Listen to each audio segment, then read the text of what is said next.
Nah ialah Bang Baluh dunia Bang Baluh makhluk Bang Baluh kurang lamun masih kene berat ke makhluk ngaji asa-asa besi teh dibere engke ku pribumina be lamun kenceng teuing aya geja Abah almarhum Abah diondang ka Gembong carita ieu keur hirup barang diondang ka Gembong Balaraja Gembong Balaraja jelema loba langsung Abah ditah ngomong Abah ngaji Abah kunaon Abah mah teh log dipikir-pikir pan ngaji lain cara kipudol panjenengan mah dirancang heula teh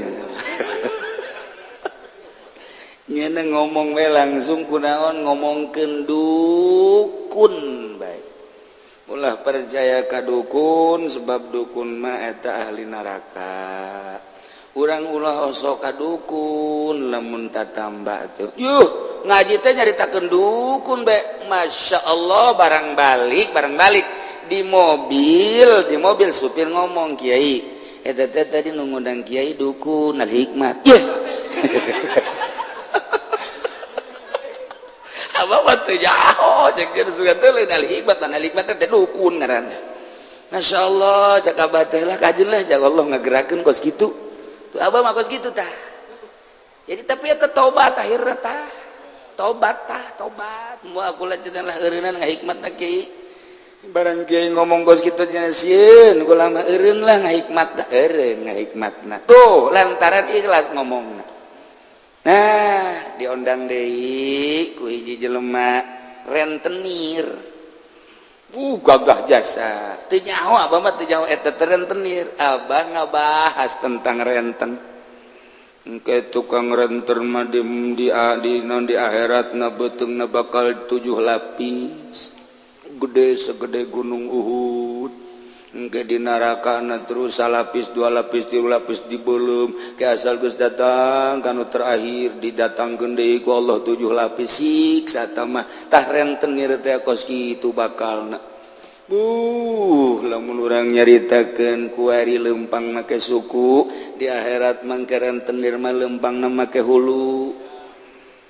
aya nu ngomong emang bisa gitu lempang make hulu sakumaha Allah ngabisakeun lempang make suku babarieun Allah mangke di akhirat lempang make hulu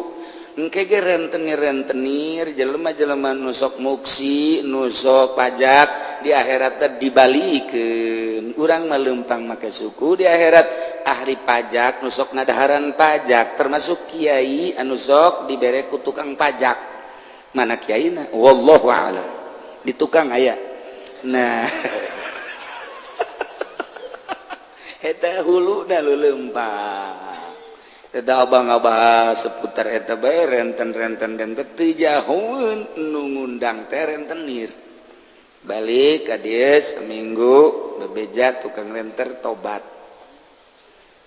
diondang deui ku Haji Gunawan almarhum di Gembong kene anakna kan diri Haji Maun eta kan nyana resep nembak Haji Gunawan mah kaleuweung kawitu diondang ku Haji almarhum Haji Gunawan Abah nyaritakeun tentang ngalaan hewan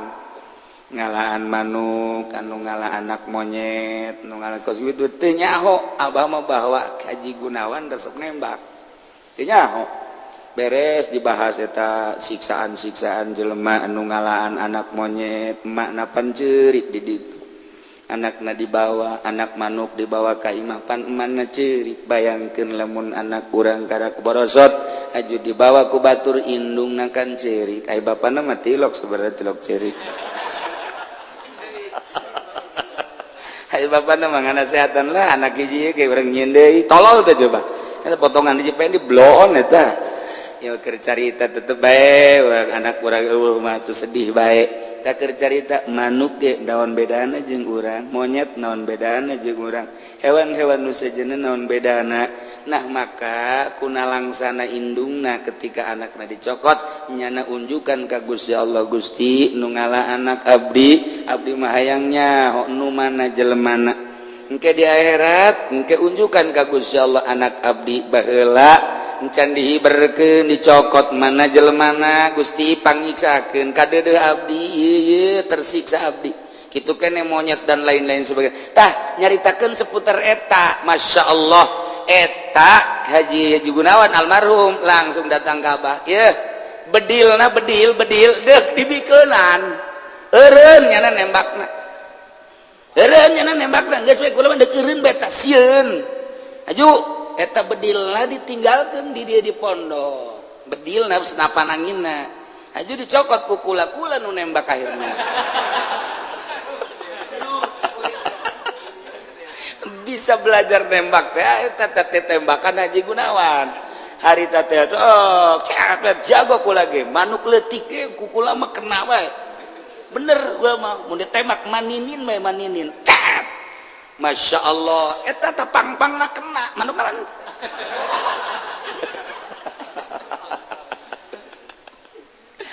belajar nembak garita terus ka belah diri kajahoan gua apa ai batur tobat ai sia nembak datang ka kuari bedil aya keneh di dieu mah di dieu besi aya besi hayang bedil gua udah boga di eta bedil mahal bedil Bunyamin kan hebatnya sih aya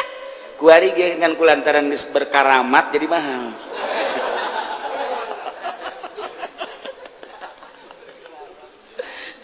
lah lalakon abah mah nganasehatan teh kos kitu tarobat jelema ku sabab naon teu aya igis teu aya sieun atuh nyarita bae ieu mah mun aya bupati ngalem mun eueuh bupati masyaallah nagara acak-acakan alhamdulillah ku ayana bupati ieu jadi pembangunan dan lain sebagainya nuhun Pak Bupati keangkat bupati nu tadina Bapak Bupati hendek merena 3 juta jadi 15 juta gede kan aju diondang ke pendopo maca yasin sabaraka kala balikna dibaraga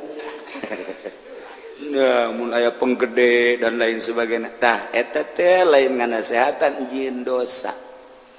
nu kos kitu Bang Baluh ngaranna moal meunang pangkat ti Gusti Allah nah iyalah jelema anu diturunkeun pangkatna jelema anu turun ku sebab aya Bang Baluh dunia